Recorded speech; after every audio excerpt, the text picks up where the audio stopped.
السلام علیکم ورحمۃ اللہ وبرکاتہ. نحمده ونصلي على رسوله الكريم اما بعد فاعوذ باللہ من الشیطان الرجیم. بسم اللہ الرحمن الرحیم. رب اشرح لي صدری ويسر لي امری واحلل عقدۃ من لسانی یفقهوا قولی. ہدیے کا کیا معنی ہوتا ہے؟ تحفہ اور دلہن. جمع کیا ہوتی ہے اس کی؟ ہدایا. جیسے وصیہ سے وصایا. تحفہ دینا کیوں ضروری ہے؟ تحفہ دینے کے پیچھے کیا حکمت ہے؟ تاکہ آپس کی محبت بڑھے، تعلقات اچھے ہوں، نبی صلی اللہ علیہ وسلم کی سنت پر عمل ہو، دوسروں کا دل خوش کیا جائے، کیونکہ بہترین نیکی کسی کا دل خوش کرنا ہے. دینے کا مزاج پیدا ہو کہ جب ضرورت نہ بھی ہو، کسی کی نیڈ نہ بھی ہو، تب بھی دینا آئے. اسلامی طریقہ، اسلامی شعار ہے اللہ کی دی ہوئی نعمتوں کو دوسروں کے ساتھ شیئر کرنا ہے. خیر کرنے سے ہی خیر پلٹتی ہے. آپ کسی کو محبت دیں گے تو محبت ملے گی. تحفہ دینا اصل میں کیا ہے؟ محبت دینا ہے.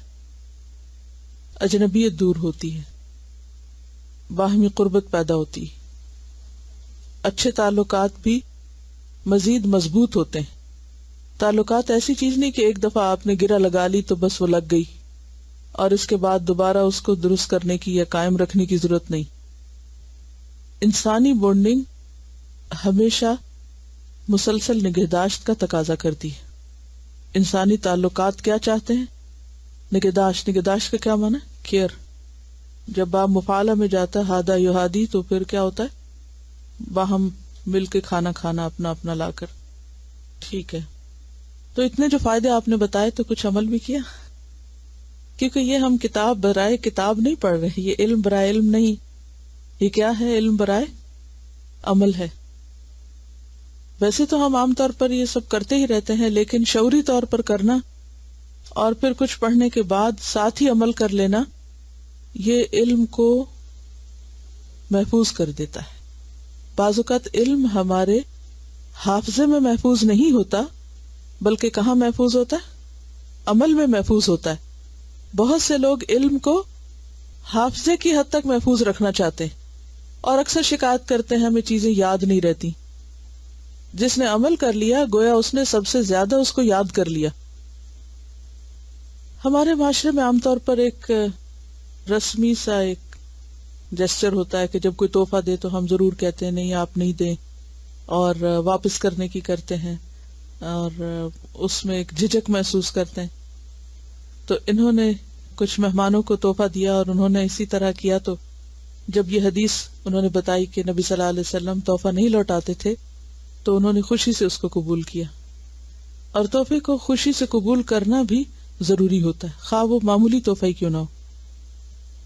انہوں نے فرائیڈے کی کلاس میں بیک سیل کی اور جو اسٹوڈنٹس تھے انہوں نے خرید کر ایک دوسرے کو تحفہ دے دیا اور اس سے بالکل ایک ماحول بدل گیا. یہ بھی تو ہو سکتا ہے نا ہم خود خریدیں خود لے لیں، لیکن اگر ہم خود خریدیں، ہم کسی کو دے دیں، کوئی خریدے ہمیں دے دے، وہ ایک پورے ماحول میں ایک تبدیلی پیدا کر دیتا ہے. چیز وہی ہوتی ہے جو آپ کو چاہیے ہوتی ہے، لیکن انداز سے ماحول بدل جاتا ہے. حدیث نمبر 130 پہ آ جائیے. عن ابی ہریرہ رضی اللہ عنہ عن النبی صلی اللہ علیہ وسلم قال لو دعیت الى ذراع او قراع لأجبت ولو اہدی الی ذراع او قراع لقبلت. رواہ البخاری کتاب الہبۃ. سیدنا ابو ہریرہ رضی اللہ عنہ سے روایت ہے کہ نبی کریم صلی اللہ علیہ وسلم نے فرمایا اگر مجھے بازو اور پائے کے گوشت پر بھی دعوت دی جائے تو میں قبول کر لوں گا، اور مجھے بازو یا پائے کے گوشت کا تحفہ بھیجا جائے تو اسے بھی قبول کر لوں. پڑھیے حدیث.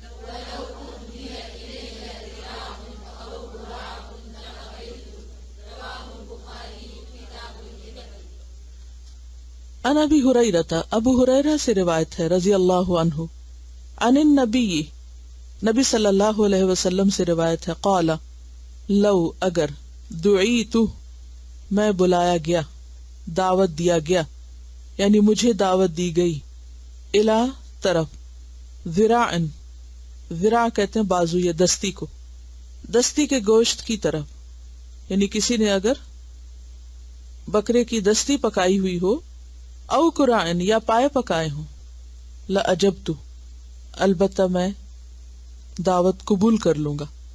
عجیبو کا کیا معنی؟ قبول کرو، جواب دو، یعنی لأجبت، تو میں جواب دوں گا یعنی دعوت قبول کر لوں گا۔ ولو، اور اگر، اہدیہ، ہدیہ دیا گیا، الیہ، مجھے، یا ہدیہ بھیجا گیا مجھے، ذراع، بازو کا، او قراع، یا پائے کا، لقبلت، البتہ میں ضرور قبول کر لوں گا اس کو۔ تو اس سے کیا پتہ چلتا ہے کہ تحفہ ضروری نہیں کہ کوئی بہت ہی اعلیٰ درجے کی چیز ہو، بہت قیمتی چیز ہو، بہت ایکسپینسو ہو تو اسی کو قبول کرنا چاہیے۔ تحفہ خواہ کوئی معمولی چیز ہی کیوں نہ ہو، اس کو بھی خوش دلی سے قبول کرنا چاہیے اور دینے والے کو آنر بخشنا چاہیے۔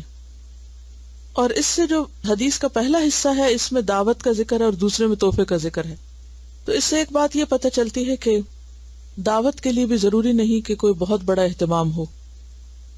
بعض اوقات انسان کی اتنی حیثیت نہیں ہوتی، بعض اوقات اس کے پاس وقت نہیں ہوتا، افورڈ نہیں کر سکتا کسی اعتبار سے، تو اس صورت میں جو بھی میسر ہو، جو بھی مہیا ہو، اسے آفر کر دینا چاہیے۔ ہم بعض اوقات شرماتے رہتے ہیں، یہ بھی کوئی دینے کی چیز ہے، یہ بھی کوئی کھلانے کی چیز ہے۔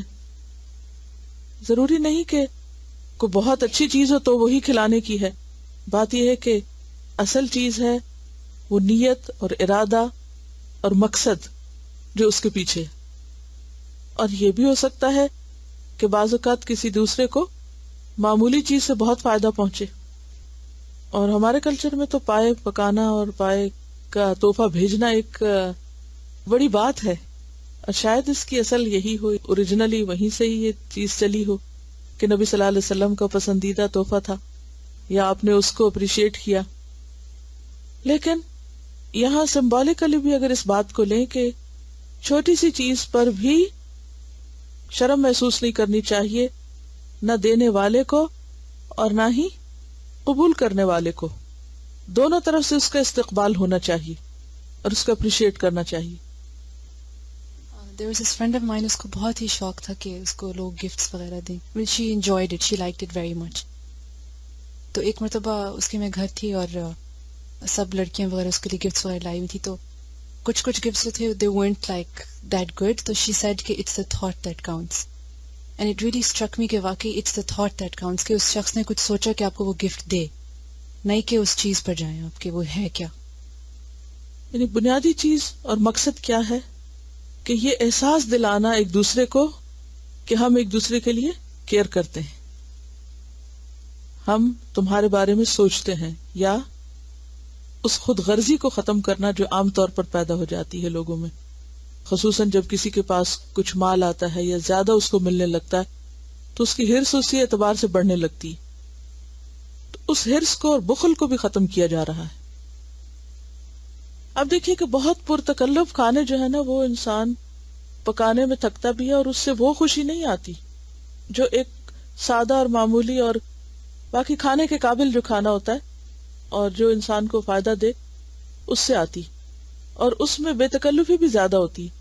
جب آپ کسی کو بہت پرتکلف کھانے پہ بلاتے ہیں تو اس کا اثر کیا ہوتا ہے، جو آنے والا ہوتا ہے وہ بھی تکلف میں پڑ جاتا ہے، اس کو بھی ایک گھبراہٹ ہوتی ہے۔ لیکن جب آپ بہت کھلے دل سے چاہے معمولی چیز ہو خوشی سے دوسرے کے سامنے لا کے رکھ دیتے ہیں تو اس سے کیا ہوتا ہے، دوسرا بھی بے فکر ہو کے بے تکلف ہو کے کھانا شروع کر دیتا ہے۔ پکا تو انسان کچھ بھی سکتا ہے لیکن مجبور نہ کسی کو کرے۔ ہو سکتا ہے کہ دوسرے کو کوئی چیز نہ کھانی ہو، بعض اوقات ایسا بھی ہوتا ہے نا کہ ہم ایک چیز بہت مشکل سے بہت محنت کر کے پکاتے ہیں اور دوسرے کے لیے وہ قابل استعمال نہیں ہو سکتی، اب ہم پکا لیتے ہیں، بعض اوقات پھر اتنا اصرار کرتے ہیں کہ دوسرا تکلیف میں آ جاتا ہے۔ اور جہاں تک پائے وغیرہ کا تعلق ہے تو اس کے بارے میں نبی صلی اللہ علیہ وسلم نے خاص طور پر خواتین کو تلقین کی تھی کہ کوئی پڑوسن اپنی پڑوسن کو ہدیہ بھیجنے میں برا نہ مانے، خواہ وہ بکری کا کھوری کیوں نہ ہو. یعنی اس کو بھی چھوٹا نہیں سمجھنا چاہیے، حقیر نہیں سمجھنا چاہیے. ترمذی کی ایک روایت ہے کہ جس میں آپ صلی اللہ علیہ وسلم نے فرمایا کہ 3 چیزیں ایسی ہیں کہ جن کو رد نہیں کرنا چاہیے: تکیہ، تیل اور دودھ. تینوں ضرورت کی چیزیں نا. ایک صحابی تھے ظاہر، وہ بدو تھے، دیہات میں رہتے تھے. جب وہ نبی صلی اللہ علیہ وسلم کی ملاقات کے لیے آتے تو وہ گاؤں کی چیزیں لے کر آتے، اور آپ صلی اللہ علیہ وسلم جب وہ لوٹتے یعنی ظاہر واپس جاتے تو انہیں شہر کی چیزیں ساتھ دے کر بھیجتے. 2 طرفہ خوشی کا موقع، کیونکہ آپ جس علاقے یا شہر میں رہتے ہو وہاں کی چیزیں آپ کے لیے معمولی ہو جاتی ہیں، چاہے کسی شہر میں ہو یا کسی گاؤں میں ہو، اور جب وہ دوسری جگہ لے جائی جاتی ہیں تو وہاں بہت قیمتی ہو جاتی ہیں، بہت امپورٹنٹ ہو جاتی ہیں، خواہ وہ معمولی چیز ہی کیوں نہ ہو. تو اس اصول پر بھی عمل کرتے ہوئے بعض اوقات سامان کس لیے ہم لوگوں کا زیادہ ہو جاتا ہے، صرف ایک علاقے کی چیزیں دوسرے میں لے جانے سے، اور دوسرے کے پہلے. آپ لوگ جب بھی ٹریول کرتے ہوں گے تو ہمیشہ سامان کا مسئلہ ہوتا ہے. حالانکہ وہ چیزیں جہاں آپ لے جاتے ہیں وہاں بھی مل جاتی ہیں، اور جو لے کر آتے ہیں وہ یہاں بھی مل جاتا ہے، لیکن اس کے باوجود وہ جو اٹھانے کی خوشی اور لے جانے کی اور تردد کرنے کی، وہ ایک عجیب ہی اس میں لذت ہے. اسی لیے ہمیشہ لدے ہوئے جاتے ہیں اور لدے ہوئے آتے ہیں. تو یہ بھی شو کرتا ہے کہ آپ دوسروں کی کیئر کرتے ہیں، آپ نے دوسروں کو یاد رکھا. تو ایک شہر یا ایک علاقے سے دوسرے میں لے جانا اور وہاں سے پلٹانا یا ایکسچینج کرنا چیزوں کا، یہ بھی ہمارے نبی صلی اللہ علیہ وسلم کی سنت ہے. اس سے پہلے اگر آپ مصیبت کے مارے یہ کام کرتے رہیں تو آئندہ سے آپ اس کو خوشی کے ساتھ سنت سمجھ کے کریں، تاکہ وہ کام بھی ہو جائے اور اجر اور ثواب بھی محفوظ ہو. مقصد اگر سامنے ہو تو وہی کام جو ہے اس کا اثر بدل جاتا ہے. دیکھیے ہر چیز حدود کے اندر اور نارمل طریقے سے ہی اچھی لگتی. اب اگر کوئی آپ کو ایسے گفٹ دے رہا ہے اور دیتا ہی چلا جا رہا ہے جو کہ ایک مشکوک عمل لگتا ہے، تو ایسی صورت میں اس سے براہ راست بات کر لینی چاہیے. اگر آپ کو پتہ ہے کہ ایک شخص کا سورس حرام ہے اور وہ حرام سے چیز لا کر آپ کو دے رہا ہے، تو آپ کو پھر ڈسکریج بھی کرنا چاہیے تاکہ وہ پیچھے تک جائے. کیونکہ تحفہ محبت بڑھاتا ہے، اور جس سے آپ کی محبت ہے اس کے ساتھ بے تکلفی اتنی تو ضرور ہونی چاہیے کہ اگر وہ کوئی غلط کام کرے تو پھر آپ اس کو بتا بھی سکیں. عن ابن عباس رضی اللہ عنہما قال قال النبی صلی اللہ علیہ وسلم العائد فی ہبته کالعائد فی قیئہ رواہ البخاری کتاب الہبۃ. سیدنا عبداللہ ابن عباس رضی اللہ عنہ سے روایت ہے کہ نبی کریم صلی اللہ علیہ وسلم نے فرمایا، اپنا دیا ہوا ہدیہ واپس لینے والا ایسا ہے جیسے اپنی کی ہوئی قے کا چاٹنے والا. پڑھیے.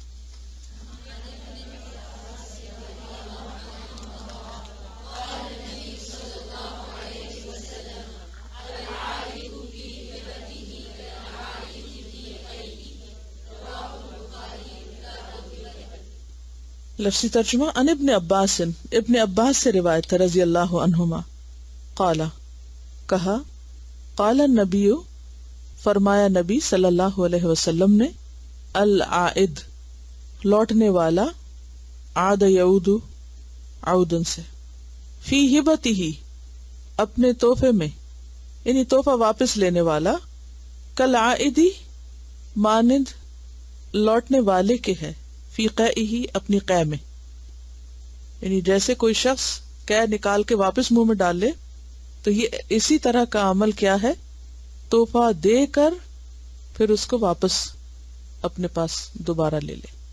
یعنی کتنی شدید بات ہے. یہ عمل جو ہے قے واپس چاٹنے کا اتنا کری ہے کہ جس کے تصور سے بھی گھن آتی. اس مثال سے بات سمجھائی گئی کہ جو شخص چیز دے کے واپس مانگتا ہے وہ اسی طرح کا مکروہ عمل کرتا ہے، انتہائی ناپسندیدہ کام کرتا ہے، اور یہ انتہائی انسانیت سے، عقل سے، اخلاق سے گری ہوئی حرکت. عام طور پر یہ کب ہوتا ہے؟ جب ناراضگیاں ہو جاتی ہیں. اسلام یہ نہیں چاہتا کہ لوگوں کے درمیان ناراضگی ہو. وہ تو یہ چاہتا ہے کہ اگر ناراضگی ہو تو اس ناراضگی کو دور کرنے کے اسباب اختیار کیے جائیں. ناراضگی کے موقع پر کچھ دے دلا کے صلح کر لی جائے، سلام کیا جائے، ہاتھ ملایا جائے، تحفے دیے جائیں تاکہ ناراضگی ختم ہو جائے، نہ کہ الٹا اس کو اور زیادہ شدید کیا جائے اور بڑھایا جائے. اور اس کا بڑھانا کیا ہے کہ دی ہوئی چیزوں کو واپس مانگنا، یا کوئی واپس کرے تو اس کو خوشی سے لے لینا. تو یہ انتہائی ناپسندیدہ عمل ہے. ان کا سوال یہ ہے کہ اگر آپ نے کسی کو کوئی تحفہ دیا اور پھر اس شخص نے وہ تحفہ دوبارہ آپ ہی کو دے دیا تو یہ کیسا عمل ہے؟ اس میں دو طریقے ہو سکتے ہیں. ایک تو یہ کہ آپ نے کسی کو تحفہ دیا، اس نے آگے کسی کو دیا، اس نے کسی اور کو دیا، اور ہوتے ہوتے وہ واپس آپ کے پاس آ گئے. اس میں کوئی حرج نہیں. اس کی دلیل ہمیں سنت سے ملتی ہے کہ صحابہ کرام میں بعض اوقات ایسا عمل ہوتا تھا کہ ایک شخص دوسرے کو گفٹ دیتا اور وہ دوسرے کو دے دیتا، وہ آگے دے دیتا اور وہ دینے والے پر ہی پلٹ آتا. اس کو معیوب نہیں سمجھا گیا. اب یہ دینے والے پر اگر ایک پورا چکر کاٹ کے واپس آ گیا تو یہ شخص چاہے تو خود استعمال کر لے اور چاہے تو آگے دے دے. اس نے مانگا نہیں، یہ خود نہیں پلٹا اس کی طرف بلکہ پلٹایا گیا. دوسری صورت یہ ہے کہ آپ نے کسی کو دیا اور وہ بھول گیا کہ آپ نے دیا تھا، اور جب کوئی اور موقع آیا تو اس نے جب تحفے دینے چاہے تو جو آپ نے دیا تھا وہ دوبارہ آپ کے حصے میں آ گیا، کیونکہ اس نے اس کے مائنڈ میں، بیک اپ مائنڈ یا اس کے کانشیس میں انکانشیسلی وہ یہ سمجھ رہا تھا کہ آپ اس تحفے کے لائق ہیں، لہذا اس نے پلٹا دیا. ایسے میں اگر آپ کو یہ محسوس ہو کہ اس نے بھول کے آپ کو پلٹایا ہے تو اسے احساس نہ دلائیں، لے لیں. اب ایک اور صورت یہ ہے کہ ایک شخص کو آپ نے کچھ دیا، اس کے پاس لوٹانے کے لیے کچھ نہیں، وہ بھی کچھ دینا چاہتا ہے اور وہ کہتا ہے کہ میں نے آپ کو تحفہ قبول کیا، اب آپ اس کو میری طرف سے تحفہ لے لیں. تو ایسی صورت میں اس کا دل رکھنے کے لیے لیا جا سکتا ہے.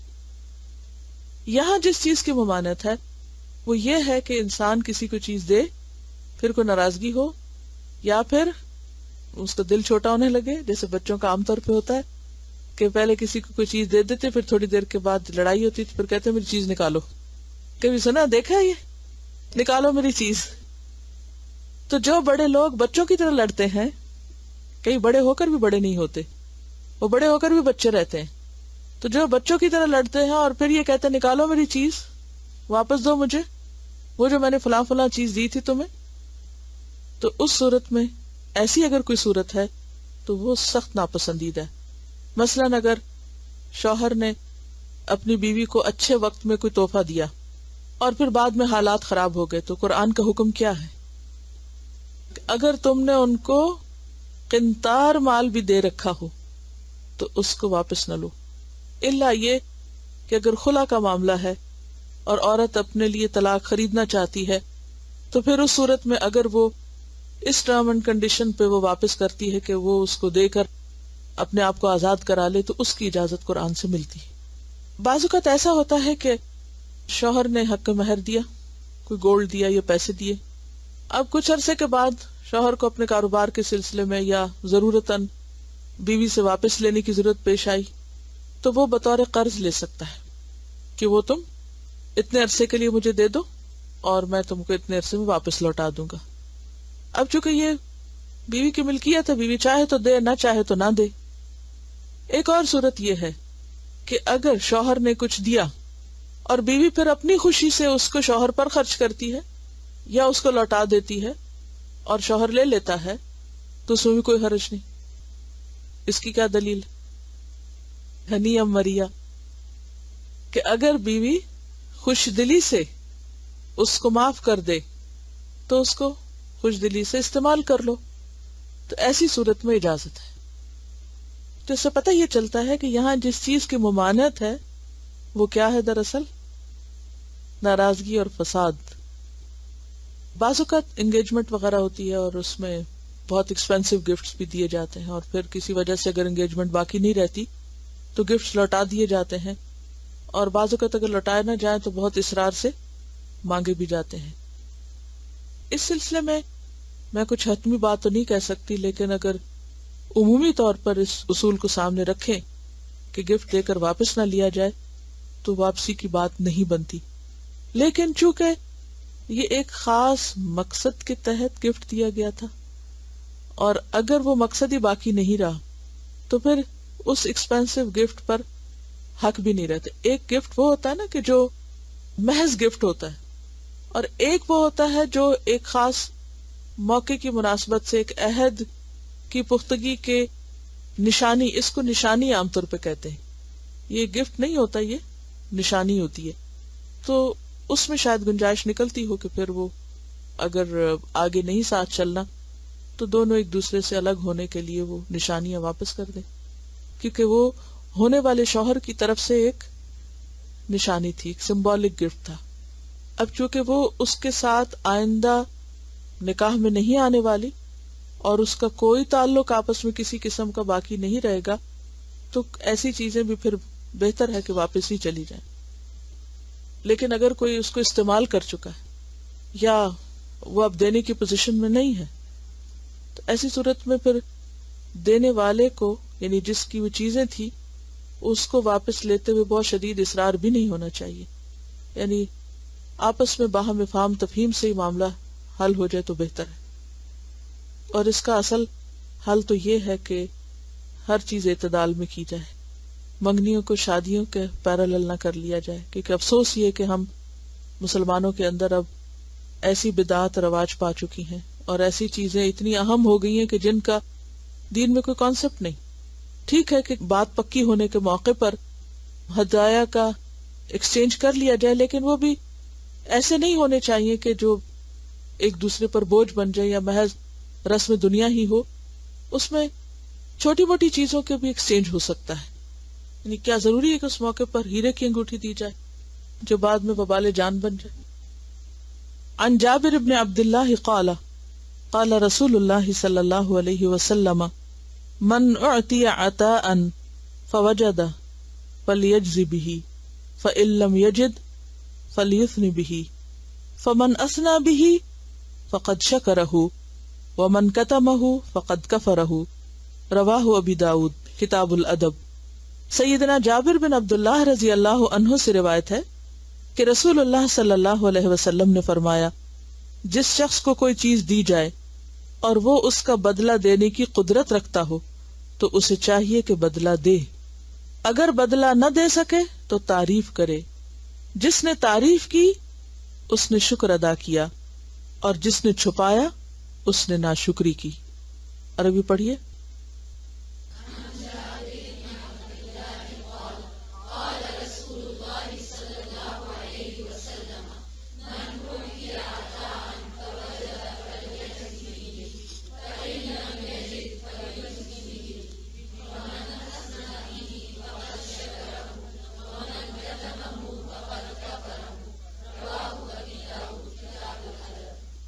عن جابر بن عبداللہ، جابر بن عبداللہ رضی اللہ عنہ سے روایت ہے، قال کہتے ہیں، قال رسول اللہ صلی اللہ علیہ وسلم، رسول اللہ صلی اللہ علیہ وسلم نے فرمایا، من جو کوئی، اعطیا دیا جائے، عطاءً کوئی دینے کی چیز یعنی بخشش، عطیہ تحفہ، فوجد پھر وہ پائے یعنی اس کے پاس کچھ ہے، فلیجز بہ پس چاہیے کہ بدلہ دے ساتھ اس کے، کس کے؟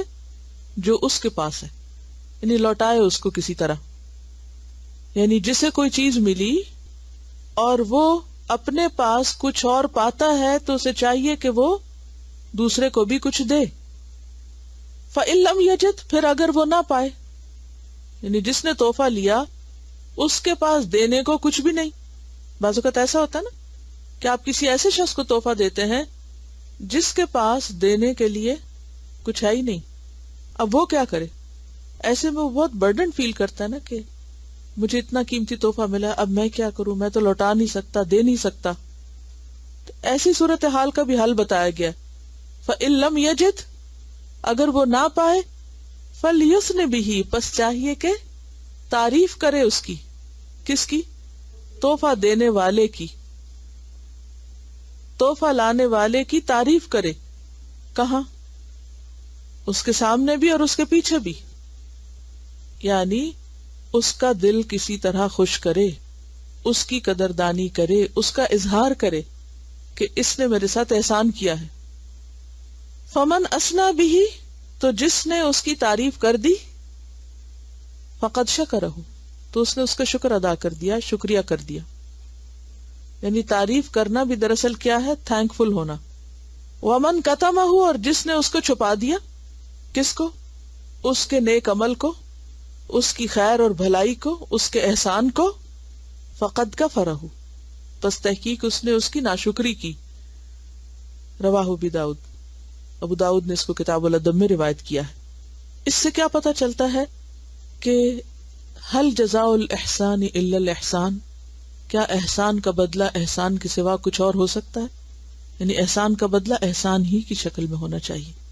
اب وہ احسان کس طرح کا ہو؟ ضروری نہیں کہ چیز کے اعتبار سے برابر کا ہو. یعنی بعض اوقات کوئی شخص آپ کو کوئی مادی چیز دے کے، کوئی مٹیریل دے کر آپ پر احسان کرتا ہے. آپ کے پاس جواباً مٹیریل نہیں ہے، آپ نہیں دے سکتے. اب دو چیزیں ہیں، یا تو یہ کہ پھر آپ کچھ بھی نہ کریں اور یہ سوچے کہ میں تو کچھ دے نہیں سکتا، میرے پاس تو کچھ ہے نہیں. اور دوسرا یہ ہے کہ آپ زبان سے بدلہ دیں. اور زبان سے بدلہ کیا ہے؟ تعریف کرنا. یہاں اس بات کی بھی آپ کو اچھی طرح سمجھ آ جائے گی کہ محض کسی کی تعریف کرنا برا نہیں ہوتا، تعریف کی جا سکتی. وہ ایک حدیث ہے نا جس میں تعریف کرنے سے روکا گیا ہے، منع کیا گیا ہے. تو بعض لوگ اس کو بہت ریجڈلی فالو کرتے اور کسی کی اچھائی اور کسی کی بھلائی اور کسی کی خیر کا کہیں کوئی ذکر نہیں کرتے، اور اگر کوئی اور کر رہا اس کو بھی منع کرتے ہیں کہ نہیں، تعریفیں کر کے بگاڑنا نہیں چاہیے کسی کو، اور تعریف بالکل منع ہے. ایسا نہیں ہے. اگر آپ بخاری پڑھیں اس میں بھی کتاب الادب میں، تو آپ کو بہت اچھی طرح بات واضح ہو جائے گی کہ کس تعریف سے منع کیا گیا، کتنی تعریف سے منع کیا گیا، کس موقع کی تعریف سے منع کیا گیا. وہاں جس تعریف سے منع کیا گیا ہے وہ خوش آمد ہے، مبالغہ آرائی ہے. اور ایسے موقع کی تعریف کہ جس میں انسان کے اندر تکبر پیدا ہو یا اس کے اندر بگاڑ پیدا ہو. مثلا آپ اپنے بچے کو اچھے کام پر اپریشیٹ کرتے ہیں، اس سے اس کو انکریجمنٹ ملتی ہے، وہ خوش ہوتا ہے، مزید کام میں آگے بڑھتا ہے. ہوتا ہے نا ایسے. اور بعض اوقات آپ کو پتا ہوتا ہے کہ اگر میں نے یہاں تعریف کی تو یہ بگڑ جائے گا، تو اس موقع پر آپ تعریف کو کیا کرتے ہیں؟ روک لیتے ہیں. تو موقع کی مناسبت اور ضرورت کے تحت کسی بھی کام کا کرنا ناجائز نہیں ہوتا. پھر اسی طرح یہ کہ جھوٹی تعریفیں نہیں کرنی چاہیے. یہاں جس تعریف کی بات ہے وہ دل سے کی ہوئی تعریف ہے، شکر گزاری کے الفاظ ہیں. یعنی یہ جو آگے کی بات ہے نا اس حدیث کی، وہ اس تعریف کے مقصد کو بھی واضح کر رہی ہے. اور وہ کیا ہے؟ شکر گزاری، تھینک فل ہونا. اور یہ انتہائی اہم ہے. جب ہم دوسروں کے شکر گزار نہیں ہوتے یا ان کے احسان کو مانتے نہیں، زبان سے اس کا اقرار ہی نہیں کرتے، تو اس کا نقصان کیا ہوتا ہے؟ دوسرے کے دل میں جگہ نہیں بنتی. یعنی کسی نے آپ پر احسان کیا اور آپ نے مڑ کے ذکر ہی نہیں کیا. بعض اوقات آپ اس کے سامنے نہیں بھی کہہ سکتے، ایسا موقع ہوتا ہے آپ کو شرم آتی ہے، آپ نہیں کہہ سکتے. تو آپ کے پاس بہت سے اور موقع ہو سکتے ہیں جہاں اس کی غیر حاضری میں، اس کی غیر موجودگی میں، اس کے جاننے والے، اس کے چاہنے والوں کے سامنے اس کی تعریف کریں. تو یہ بھی ایک انداز ہے شکر گزار ہونے کا.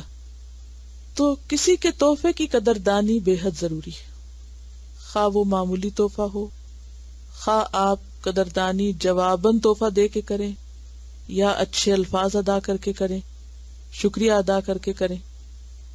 اگر قدردانی نہ کی جائے تو تحفہ دینے کا مقصد فوت ہو جاتا ہے، وہ محبت تو نہیں بڑھتی نا. پھر اصل میں ہمارے پاس چیزیں آ بہت گئی ہیں، اس لیے بھی ہم ناقدرے ہو گئے.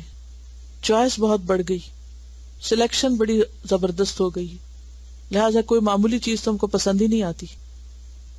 لہٰذا کوئی کچھ بھی ہم پر احسان کرے ہمیں پتہ ہی نہیں چلتا کہ وہ احسان ہوا، اسے ہم الٹا بوجھ سمجھنے لگتے ہیں. تو اگر ہم تحفے کا مطلب یاد رکھیں تو پھر سلیکشن بھی تحفے کی ویسی ہی ہوگی اور دینے کا انداز بھی ویسا ہوگا اور واقعی وہ محبت بڑھانے والا بھی ہوگا، کیونکہ ہمیں تحفے کا مطلب ہی یاد نہیں رہتا، لہٰذا ہم صرف اس کو ایک خانہ پوری کرتے ہیں کہ مجبوری ہے دینا ہے، لہٰذا جو بھی آئے ہاتھ میں دے ڈالو۔ اس حدیث سے یہ بات بھی پتہ چلتی ہے کہ تحفہ ضروری نہیں کہ مادی شکل میں ہو، بلکہ غیر مادی چیزوں کا بھی تحفہ ہو سکتا ہے جس میں اچھے الفاظ، تعریف اور شکریہ کے الفاظ ہیں۔ اسی طرح علم کا تحفہ بھی تحفہ کہلاتا ہے، یعنی کسی کو علم سکھانا جو ہے وہ بھی تحفہ ہے۔ گویا کسی کی تربیت کرنا، اسے مینر سکھانا، اس کو اچھی بات بتانا، یہ بھی ایک تحفہ ہے۔ اس سلسلے میں ہم دیکھتے ہیں حضرت ابن عباس کا طرز عمل۔ ابن عباس کون تھے؟ مفسر قرآن، نبی صلی اللہ علیہ وسلم کے چچا کے بیٹے۔ عن ابن عباس رضی اللہ عنہ انہ قال لرجل الا اتحفک بحدیث تفرح بها۔ ابن عباس رضی اللہ عنہ نے ایک شخص سے کہا، کیا میں تمہیں ایک ایسی حدیث کا تحفہ نہ دوں جس سے تم خوش ہو جاؤ؟ ایک حدیث کا تحفہ دوں جس سے تم خوش ہو جاؤ۔ اب یہاں لفظ اتحف کا آیا ہے جس کا معنی ہی تحفہ ہے، اور تفرح بہا کا معنی کیا ہے کہ تحفہ ہوتا ہی کس لیے ہے؟ خوش کرنے کے لیے، کیونکہ بعض لوگوں کو مادی چیزوں سے کوئی خاص دلچسپی نہیں ہوتی۔ ہر شخص کی چوائس فرق ہوتی ہے نا، کسی شخص کو چیزیں اچھی لگتی ہیں اور کسی کی دلچسپی علم سے ہوتی ہے، کسی کو کتاب اچھی لگتی ہے، کسی کو کپڑے اچھے لگتے ہیں، کسی کو کھانے کی چیز اچھی لگتی ہے، تو ہر شخص کی چوائس فرق ہوتی ہے۔ اور جن لوگوں کے آپ قریب رہتے ہیں ان کا آپ کو اچھی طرح پتہ چل جاتا ہے کہ اس کو کیا چیز اچھی لگتی ہے۔ تو چونکہ تحفے کا مقصد دوسرے کو خوش کرنا، لہذا سلیکشن کے وقت یہ بے حد ضروری ہے کہ انسان اس مقصد کو پورا کرنے والی چیز لے یا دے۔ لے سے مراد بازار سے یا جہاں سے بھی لے رہا، اور دے سے مراد جس کو دینا ہے۔ تو اس میں حضرت ابن عباس جس کو دے رہے ہیں اس کے بارے میں ان کو پتا ہوگا کہ یہ شخص علم کا حریص ہے، اسے کہتے ہیں کیا ایک حدیث کا تحفہ نہ دوں جس سے تم خوش ہو جاؤ گے؟ قال بلا، کہنے لگا کیوں نہیں، ضرور۔ قال، ابن عباس نے کہا، اقرأ تبارک الذی بیدہ الملک، تبارک الذی بیدہ الملک پڑھا کرو، وعلمها اہلک، اور اسے اپنے اہل و عیال کو سکھاؤ، اس کو بھی تعلیم دو، وہ بھی پڑھیں، وجمیع ولدک، اور اپنی ساری اولاد کو، سب بچوں کو بھی سکھاؤ، وصبیان بیتک، اور اپنے گھر کے بچوں کو، اپنی اولاد کو، اور ہو سکتا ہے اولاد کی اولاد ہو یا اور گھر میں بھائیوں کے بچے یا ادھر ادھر کی ایکسٹینڈڈ فیملی اور وہ ساری برادری کا، ان کو بھی سکھاؤ، وہ جیرانک، ہمسایوں کو بھی سکھاؤ، فإنها المنجیۃ، کیونکہ وہ نجات دلانے والی ہے، بچانے والی ہے، والمجادلۃ، اور جھگڑنے والی ہے، تجادل او تخاصم، جو جھگڑا کرے گی، یوم القیامت، قیامت کے دن، عند ربہا، اپنے رب کے پاس، لقارئہا، اس کے پڑھنے والے کے لیے۔ سورۃ الملک اپنے پڑھنے والے کے لیے قیامت کے دن اپنے رب کے پاس جھگڑے گی کہ یا رب اس شخص کو بخش دو، کیونکہ یہ سورت کو پڑھا کرتا تھا، اور عذاب قبر سے بھی بچانے والی ہے، آگ سے بچانے والی ہے۔ تو اس سے کیا پتہ چلتا ہے یہ کس قسم کا تحفہ تھا؟ علم کا تحفہ۔ تو بعض اوقات آپ کسی کو مال کا تحفہ دیتے ہیں، بعض اوقات تعریف کا تحفہ دیتے ہیں، شکریہ کے الفاظ کا تحفہ دیتے ہیں، علم کا تحفہ دیتے ہیں، کوئی اچھی بات کسی کو سکھاتے ہیں، لیکن مقصد وہی ہے کہ دوسرا خوش ہو جائے۔ اور پھر آپ دیکھیے کہ ابن عباس صرف یہ نہیں کہتے کہ اچھا یہ لو تحفہ اور یہ سورت پڑھ لو، بلکہ کیا کہتے ہیں، صحابہ کا انداز بھی یہاں پتہ چلتا ہے کس قدر حریص تھے علم کو پھیلانے کے، ڈیٹیل میں بتاتے ہیں، اس کو خود پڑھو، اپنی بیوی کو سکھاؤ، علمھا اہلک، اہل سے مراد یہاں بیوی، اور جمیع ولدک، سارے بچوں کو، یہ نہیں کہا ولدک، کہا سارے بچوں کو، وصبیان بیتک، گھر کے سارے بچوں کو، وجیرانک، ہمسایوں کو بھی، بچے گا کون؟ کوئی جاہل رہے گا؟ کوئی بھی نہیں رہے گا. اس سے ایک اور بات پتہ چلتی، اور وہ یہ ہے کہ تحفہ جس کو دیا جا رہا ہو وہ اسے خود بھی استعمال کرے اور دوسروں کو بھی فائدہ پہنچائے. بعض اوقات کیا ہوتا ہے کہ مثلا گھر میں کسی ایک شخص کو تحفہ مل رہا ہے، کوئی تحفہ لایا، کوئی کھانے کی چیز لایا کچھ. اب کیا ہے، کوئی مثلا بیمار ہے اس کے لیے کوئی تحفہ آتا ہے یا کسی مناسبت سے، تو اب کیا ہوتا ہے وہ اگر اس کو لے کر صرف اپنے لیے خاص کر لے تو اس سے بھی کیا ہوتا ہے جو آس پاس والے ہیں ان کا دل چھوٹا ہوتا ہے. تو ہونا کیا چاہیے، کوئی گفٹ آئے اسے کھولے اور اگر دوسروں کو آفر کر سکتے کریں. مثلا کسی نے پرفیوم دیا آپ کو، کھولے اس کو اور سب پہ چھڑک دیں، سب خوش ہو جائیں گے. تو یہاں بھی اگر کوئی علم کی بات پتہ چلیے تو آگے شیئر کریں، وہ بھی خوش ہو جائیں گے. تو ان خوشیوں کو بانٹنا چاہیے، زندگی کے بوجھ ہلکے ہو جاتے ہیں. بعض اوقات آپ کسی کی خدمت کر کے بھی خدمت کا تحفہ بھی دے سکتے ہیں، کمپنی دے سکتے ہیں. اصل میں اسلام مزاج یہ پیدا کرنا چاہتا ہے کہ لو بھی اور دو بھی. لو تاکہ دو، ویسے نہیں دیتے ہو تو اس طرح دو، کیونکہ جب تک انسان دیتا نہیں، بخل ختم نہیں ہوتا، اس وقت تک دل کھلتا نہیں، اور جب دل کھلتا نہیں، دل بڑا نہیں ہوتا تو تعلقات اچھے ہو ہی نہیں سکتے. When we were just discussing about Ibn Abbas radiallahu anhu, his tradition that he went to a person and said, should I not give you a gift of hadith? So I was remembering this previous Ramadan, what we did was with our neighbors who were non-Muslims, we gave them all gifts. Like we wrapped a few things up and then we wrote their name and whatever, and we said, this is the Eid gifts for you and whatnot. I remember one of our neighbors is a Jehovah's Witness, a very strict Jehovah's Witness. They didn't accept the gift, and they said that in our religion we don't accept gifts from other people. And just going through that tradition of Ibn Abbas, I just realized how important it is to give gifts, because this is the way you communicate with other people, and it's the way that you can teach other people. Like for example, that gentleman, he refused to accept that gift. So I was thinking, there's no other way I can teach him about Islam, because he won't accept anything from me. So in that sense we have to be open. بات ہوئی تھی non Muslims کو تحفہ دینے کی، اور صحابہ کرام کے طرز عمل سے ہمیں یہ پتہ چلتا ہے کہ وہ صرف مسلمز کو ہی نہیں، نان مسلمز کو بھی تحفے دیا کرتے تھے. بہقی کی روایت ہے، الادب المفرد میں ہے، عبداللہ ابن عمر رضی اللہ عنہ کے بارے میں کہ انہ ذبحت لہ شاۃ، ان کے لیے ایک بکری ذبح کی گئی.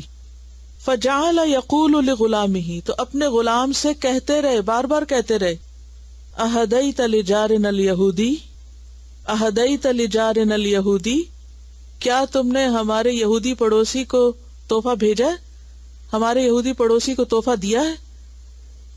یعنی گھر میں جیسے عام طور پر کوئی چیز آتی ہے تو ہمسایوں کا حق کیا ہے کہ ان کے ساتھ بھی شیئر کی جائے. اب بعض اوقات ہمسائے نان مسلم ہوتے ہیں، تو عبداللہ ابن عمر کا طرز عمل کیا ہے، بکری ذبح ہو رہی اور کسی کی فکر نہیں، بار بار کہہ رہے ہیں وہ یہودی ہمسائے کو دی کہ نہیں دی. اس سے کیا پتہ چلتا ہے کہ دین کو آگے پہنچانے کے لیے بے حد ضروری ہے کہ ہم صرف مسلمانوں ہی کو نہیں بلکہ نان مسلمز کو بھی ہدیے دیں. اور پھر انہوں نے یہ حدیث کوٹ کی، سمعت رسول اللہ صلی اللہ علیہ وسلم یقول، عبداللہ ابن عمر کہتے ہیں کہ میں نے رسول اللہ صلی اللہ علیہ وسلم کو کہتے ہوئے سنا، ما زال جبریل یوصینی بالجاری حتی ظننت انہ سیورثہ، کہ جبریل مسلسل مجھے ہمسائے کے ساتھ اچھا سلوک کرنے کی وصیت کرتے رہے، تاکید کرتے رہے، یہاں تک کہ میں سمجھا کہ اب عنقریب وہ اس کو وارث بھی بنا دیں گے، کہ وہ وارث بن جائے گا ہمارے مال کا. اتنی زیادہ تاکید کہ اس کو دو.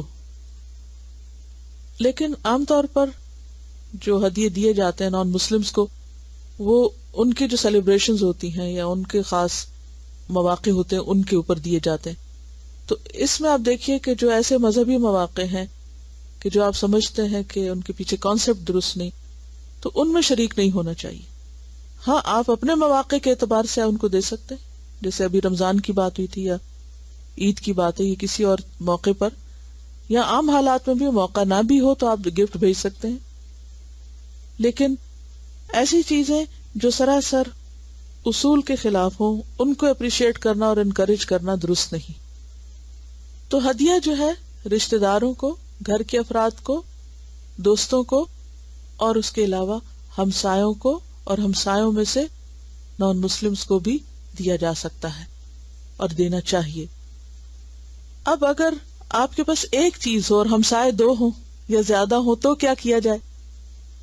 ان عائشہ قالت، حضرت عائشہ روایت کرتی ہیں، کہتی ہیں، قلت یا رسول اللہ، میں نے کہا ہے اللہ کے رسول صلی اللہ علیہ وسلم، ان لی جارین، میرے دو پڑوسی ہیں، فإلی ایہما اہدی، میں ان میں سے کس کو تحفہ بھیجوں؟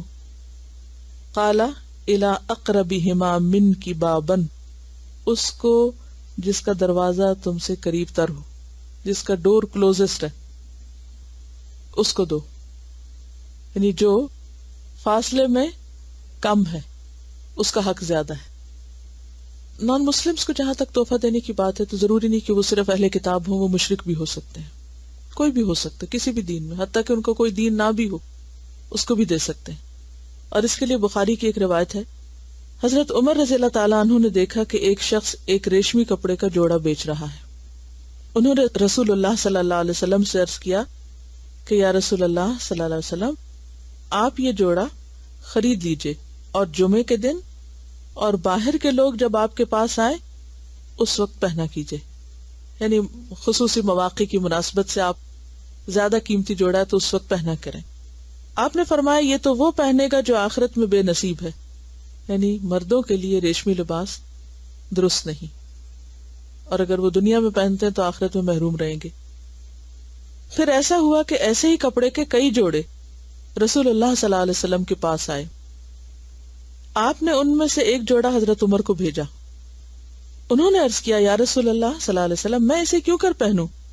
آپ نے تو ریشمی جوڑے کے بارے میں ایسا اور ایسا فرمایا تھا. آپ نے فرمایا میں نے یہ جوڑا تمہیں اس لیے نہیں دیا کہ تم خود اس کو پہنو، بلکہ اس کو بیچ دو یا کسی اور کو پہنا دو، یعنی جو ریشم پہن سکتا ہے، مثلا گھر میں کوئی خاتون ہے. پھر حضرت عمر نے وہ جوڑا اپنے ایک مشرک بھائی کو جو مکہ میں تھے، ابھی اسلام قبول نہیں کیا تھا، انہیں تحفتاً بھیج دیا. تو اس سے کیا پتہ چلتا ہے کہ بعض اوقات آپ کو کوئی ایسا تحفہ بھی مل سکتا ہے کہ آپ کے لیے اس کا استعمال جائز نہیں، دینی اعتبار سے یا صحت کے اعتبار سے. مثلا اگر کوئی ڈائبیٹک ہے اور اس کو کوئی چاکلیٹ بھیج دیتا ہے تو اب آپ کو اس میں بیٹھ جائیں گے کہ اس نے کیوں بھیجی چاکلیٹ، اس کو کیا پتا کہ آپ کو کوئی بیماری. اور بعض اوقات پتہ بھی ہوتا ہے اور انسان سے بھول ہو جاتی ہے، کوئی اور وجہ ہوتی. یا بعض اوقات انسان جب کسی کو تحفہ دے رہا ہوتا ہے تو اس کو مجبوری ہوتی ہے کہ کچھ اور دینے کو نہیں ہوتا، وہ کہتے ہیں چلو لے جاتے ہیں، وہ نہیں اس کے بچے کھا لیں گے، وہ کسی اور کو آگے دے دے گا. تو ایسا کیا جا سکتا ہے. یہ بعض اوقات آپ کسی کو ایسی چیز دے سکتے ہیں جو براہ راست اس کے کام کی نہیں بھی، لیکن وہ آگے اس کو کسی اور کو دے دے. تو اس حدیث سے یہ بات بھی پتہ چلتی ہے. مثلا اگر آپ کو کوئی ایسا کیک بھیج دے جس کے بارے میں آپ کو شک ہو کہ وہ حلال ہے یا حرام ہے، یا وہ پاک ہے یا ناپاک ہے، تو ایسی صورت میں آپ اسی کو لوٹانے کی بجائے کسی ایسے شخص کو دیں کہ جو اس کو کھا سکتا ہے. ان چیزوں کا گفٹ جو کمپلیٹلی حرام ہے جیسے شراب ہے، تو جو دینے والا اس کو بتا دینا چاہیے کہ یہ ہم استعمال نہیں کرتے، آگے بھی نہیں دینا چاہیے، کیونکہ شراب کے بارے میں اس کا اٹھانے والا، رکھنے والا، دینے والا، ڈھونے والا، ان سب پہ لعنت کی گئی. تو چونکہ حکم بہت سخت ہے، لہٰذا اس طرح کی جو صریحاً بالعین حرام ہے، یعنی کہ واضح طور پر ان کی حرمت اور شدید حرمت آئی ہے، تو ان چیزوں کو پھر آگے نہیں دینا چاہیے. مگر مشکوک چیزیں جو ہیں کہ جیسے آپ کو کسی نے کیک دیا، آپ کو نہیں پتا کہ پوری طرح حلال ہے یا نہیں، تو ایسی صورت میں آپ اسے ضائع کرے، پھینکے، تو جو لوگ اس کو کھاتے ہیں آپ اس کو دے سکتے ہیں. شراب کے بارے میں تو صریحاً حکم بھی ہے کہ جب شراب کی حرمت کا ذکر آیا اور ایک شخص کے پاس اسی وقت سٹاک پہنچا تھا مدینہ میں جو تجارت کیا کرتے تھے شراب کی، تو انہوں نے کہا کہ کیا میں اس کو اپنے نان مسلم دوستوں کو دے دوں؟ تو آپ نے فرمایا نہیں، اس کو ضائع کر دو. اسی وجہ سے شراب ساری کی ساری گلیوں میں بہا دی گئی تھی. ایسے ہدیے منع ہے، حرام ہے کہ جو رشوت کی قسم کے ہوں، جس کی وجہ سے انسان ناحق کسی کا مال ہتھیائے یا وہ ظلم کی شکل بن جائے. ان کا سوال یہ ہے کہ اگر شراب حرام چیز ہے تو نہیں آگے دے سکتے، تو سلک بھی تو مردوں کے لیے حرام ہے تو وہ کیوں دے سکتے ہیں؟ تو بات یہ کہ سلک اٹ سیلف نہیں حرام، سلک اپنی ذات میں حرام چیز نہیں ہے، وہ حلال ہے، ہاں مردوں کے لیے حرام ہے. تو ایسی صورت میں جس کے لیے حرام نہیں وہ اسے استعمال کر سکتا اور آگے بھی دے سکتے. سلک کی ٹائی ہو، سلک کی شرٹ ہو، سلک کے کف ہو، اینی تھنگ. جیکٹ میں اندر کا استر ہوتا ہے، لائننگ جو ہوتی ہے اس کو سلک کا لگا دیتے ہیں، تو کسی بھی فارم کا کوئی سلک جو ہے درست نہیں مردوں کے لیے. پہننا منع ہے. اس کا یہ مطلب نہیں کہ مرد ٹچ بھی نہ کرے اور کاروبار ہی نہ کرے. انہیں اگر سلک کا کاروبار کرنا پڑے، اٹھائیں گے، رکھیں گے، ادھر ادھر کریں گے تو اس کی اجازت ہے. ان کا سوال یہ ہے کہ مثلاً اگر آپ کسی کو ایسا تحفہ دیں کہ آپ کو شک ہو کہ وہ اسے ابیوز کرے گا، مس یوز کرے گا، کسی ایسی جگہ استعمال کرے گا کہ وہ گناہ کا کام ہوگا، تو پھر تو اس صورت میں یہ آپ کی ذمہ داری نہیں. کیونکہ مثلاً اگر آپ کسی کو کٹلری سیٹ دیتے ہیں اور اس میں ایک بہت اچھی قسم کی چھری ہے اور وہ اس کو مس یوز کر لے تو آپ ذمہ دار نہیں ہیں. ٹھیک ہے. اس میں ایک اور صحیح بخاری کی ایک اور دلچسپ حدیث یہاں لکھی ہوئی ہے، یہ بھی آپ کے ساتھ شیئر کر لیتی ہوں. حضرت عائشہ کے بھانجے عروہ کہتے ہیں کہ لوگ حضرت محمد صلی اللہ علیہ وسلم کے پاس اپنے اپنے تحفے بھیجنے میں حضرت عائشہ کی باری دیکھتے رہتے، اور اس سے غرض یہ تھی کہ رسول اللہ صلی اللہ علیہ وسلم خوش ہوں. کیونکہ ایک موقع پر جب آپ سے پوچھا گیا کہ آپ کو لوگوں میں سب سے زیادہ محبوب کون ہے، تو آپ نے فرمایا عائشہ. تو سوال کرنے والے نے پوچھا کہ پھر اس کے بعد مردوں میں سے کون ہے، تو آپ نے فرمایا عائشہ کا باپ. تو سوال کرنے والا کہتا ہے کہ کاش میں یہ سوال نہ کرتا. اور اس میں آپ صلی اللہ علیہ وسلم کی سچائی دیکھیں کہ جو محبوب تھا نام لے دیا کہ ہاں فلاں پیارا ہے. ہمارے ہاں کوئی مرد یہ اقرار نہیں کرے گا کہ اسے اپنی بیوی سے محبت ہے، بلکہ وہ اپنی مردانگی کیا سمجھتا ہے کہ اس سے نفرت یا اس سے اجنبیت کا اظہار کرتا رہے. پھر سب خوش رہتے ہیں کہ ہاں ٹھیک ہے یہ بہت اچھا انسان ہے جس کو اپنی بیوی سے کوئی تعلق نہیں. ایک میل ہے گفٹ کے اوپر، تو آپ کے ساتھ شیئر کرتے ہیں. پیاری استاذہ السلام علیکم ورحمۃ اللہ. I hope you all practice what we learned in our Husn Akhlaq class. Gifts are for sure a source of increasing love amongst ourselves, if we are true Muslims who follow the Quran and the Sunnah. What usually happens after weddings and celebrations, that instead of becoming closer and bonding, some relatives and friends are driven further apart with ill feelings that sometimes last forever, over what was given as gifts for that occasion. Most of the time, for many of us, it is hard to meet what has become a norm of gift giving for certain occasions as well as relations. The poor Mamu, for example, is expected to give a gift which is more expensive than others in the family, and so on. The ones who cannot afford much then try to buy a gift which is not as costly but looks expensive. And that is when the problem starts. 13 years ago, when I and my husband returned from Hajj, a friend of mine came to visit me. She brought some sweets as well as a gift for me. After she had left, I opened the nicely wrapped box and saw a bright orange flower print, crinkled crepe material for a kameez, and a bright orange shiny satin one which was plain for a shalwar. On top of it, the material was not enough. I was literally hurt, as my friend knew my taste, and she herself was always very well dressed. The dessert she had brought would have been enough, but alhamdulillah I didn't hold a grudge against her. She must have had good intentions, I thought, and since that day, whenever I have to give a gift, I make sure it is something that I like and I would use. This is what I have always taught my children as well, and I am happy to see that they try to follow the Sunnah. Over a year ago, when we at Al-Huda were collecting items for the earthquake victims in Pakistan, I was visiting my daughter and told her about it as well. She happily told me that she would like to donate and that I should help her put stuff in boxes. She started with the kids' cupboards and took out all the clothes that she had bought but had not used, as well as the ones she got as gifts but did not like. They were all new with tags still on. Then she got the boxed gifts that she had received but did not use. As I was helping her, I told her that she could keep some to give as gifts. She said, "Didn't you always tell us that we should give others what we like for ourselves?" I was happy to hear that and told her that is what the Quran and Sunnah teach us, and it is for our own good. What to remember when buying gifts? Number 1, use more common sense, and you will have to use less money.